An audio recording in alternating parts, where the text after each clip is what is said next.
कितने खूबसूरत पकौड़े बने थे। बिस्मिल्लाहिर्रहमानिर्रहीम। अस्सलाम वालेकुम। की हाल चाल ने व्यूवर्स, उम्मीद करने हैं तुम ठीक हो सो ते अल्हम्दुलिल्लाह असीं थोड़ी दुआवां नाल ठीक ठाक हैं।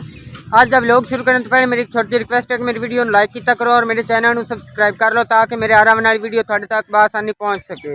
जिथे भी रहो खुश रहो, आबाद रहो, हमेशा हंसते मुस्कुराते रहो, साडी दुआवां थोड़े नाल ने। हाँ जी, तो अज जो है ना, अज इत्थे मार्केट दे विच जिहड़ी नवीं नीहां जी असीं बनाईआं ना, उत्थे जिथे मैं जुमे रात नूं काम करदा फिरिया, इत्थे इस जगह ते अज पुराई पौंदी बंदी है, मिट्टी वगैरह है, ट्रैक्टर खुलता है ते अग्गों इहदे घरा लगा होया है। इस तरीके नाल पहले ना प्लाट दे विच मिट्टी सट्टी ने ट्रालियां नाल, और मिट्टी सट्टन तो बाद जो है ना, मतलब जिस टाइम इत्थे ढेर लग गया उस तो बाद फिर घरा नाल कुछ कीती ने। हाले तक इतनी एक ही पुराई पई है ते पिछले कमरे जो है हाले रहिंदे ने। जिस टाइम पुराई मुकम्मल हो जासी उस तो बाद फिर कल इंशाअल्लाह लज़ीम इत्थे काम शुरू करसां। हाँ जी, तो अल्लाह किता है अज असीं आए हैं बरात डवावन भाई नाल, भाई शराफत अली नाल, मैं ते तुकीर भाई हैं नाल, वहीद हैं ते भाई शराफत अली है। तो यह जो है ना, यह सारा सैटअप है उन्हों का, मतलब जिथे बरात डवानी है, गुशादी हाल लगा हुआ टेंट वगैरह, बच्चे फिरते हैं माशाअल्लाह। तो हुण असीं चले आए उत्थे सड़क के उत्ते, मतलब मेन रोड ते जिथे कि बरात लानी है, बरात का इंतज़ार करने उत्थे चल के। हाँ जी, तो यह खड़ोते ने भाई और इंतज़ार कर रहे हैं बरात का, क्योंकि इत्थे बरात असीं रोड के उत्ते लानी है। तो नाल ही वो मार्केट खड़ोती सामने, इस मार्केट दे विच लैके बरात अगे चलिया जाना, जिथे कि अगे मतलब टेंट लगा हुआ शादी हाल, और उत्थे सामने लगा हुआ, इत्थों नहीं नज़र आ रहा। तो फिलहाल भाई और भी इंतज़ार कर रहे हैं। इस साइड तो फैसलाबाद वाली साइड तो बरात आनी है। तो मामू शौकत अली और बैठे ने चेंज जी सैट कर रहे हैं, मतलब कापियाँ ला रहे हैं चेंज दियाँ। तो कोल जो है बच्चे हैं ना, ये भी इंजॉय कर रहे हैं। तो यह छोटा बच्चा जोड़ा मेरे रीति अग बाल के सेक रहा है। जो है ना बरात आ गई है,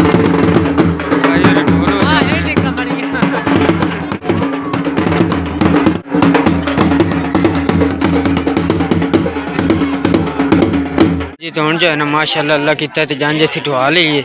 ए बराती फिरदे ने बाहर, इत्थे भाई होरी जो है ना अंदर लिख रहे हैं इत्थे इस तरीके नाल। वो पीछे देगा वगैरह पईयां ने, और इस तो अलावा जो है ना शादी हाल लगा हुआ माशाअल्लाह। ते अंदर बराती आए हुए ने जिहड़े कि बरात दे नाल आए ने। आपो आप बैठे ने, मतलब टेबलों के उत्ते कुर्सियां शुरसियां माल के आपो आप बैठे ने। हाले हाल तो तकरीबन अद्धा जनाब दुल्हा बैठा है। तो बाकी जो है आवाम हाले तक बंदी बंदी उत्ते कुर्सियां टेबल वगैरह लगे हुए हैं। शादी हाल है माशाअल्लाह।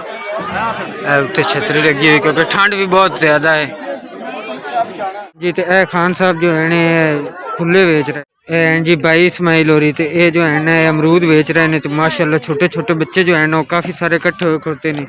इतने जोड़े बच्चे बरात नाल आए हैं वो भाई इस्माइल होर को ना अमरूद वगैरह खा रहे हैं माशाअल्लाह। तो यह चाचू होरी जो है ना नान टिक्कियाँ तो पकौड़े समोसे वगैरह बेच रहे हैं, नाल जलेबी है इन्हों को माशाअल्लाह। तो यह देखो कितने खूबसूरत पकौड़े बने पे हैं, और इसके अलावा जलेबी है नाल। तो यह गड्डियाँ जो है ना ये उदू बरात के नाल आई ने फैसलाबादों। एक है वैगन इस साइड तो मुँह की खुलती, दूसरी वैगन जो है इस साइड तो मुँह की खुलती। और इसके अलावा जो है ना एक दो कारां ने जड़ियाँ कि मतलब सादियाँ पट्टियाँ ही लगी हुई ने। इस कार ते तो सादी पट्टी लगी हुई है, और इस कार ते सादी पट्टी लगी हुई नाल को दो चार फुल लगे हुए ने। और अगे जो है दूल्हे वाली कार खड़ोती है माशाअल्लाह। तो ये कार जो है ना ये असली गुलाब के फुलों नाल सजी हुई, गुलाब के और गेंडे के फुल लगे हुए ने। तो माशाअल्लाह कितनी खूबसूरत कार है जी। ये देखो, तो यह जो है ना यह दूल्हे की गड्डी है माशाअल्लाह। ओरिजिनल फुल इंदे ते लगे हुए ने, और यह देखो कितने ही प्यारे लग रहे हैं। हाँ जी, तो अल्लाह पाक का लाख लाख शुक्र है कि आज सानू काम मिले है, और असीं बरात के नाल आए हैं। तो भाई होरां दे नाल रल के बरात दवाई है। तो अगर थानू साडी वीडियो अच्छी लगे तो लाइक कमेंट लाजमी कर दिवे। अज का व्लॉग आप इत्थे खत्म करने इंशाअल्लाह लज़ीम। अगर जिंदगी रही फिर मुलाकात होती। खुदा हाफिज़।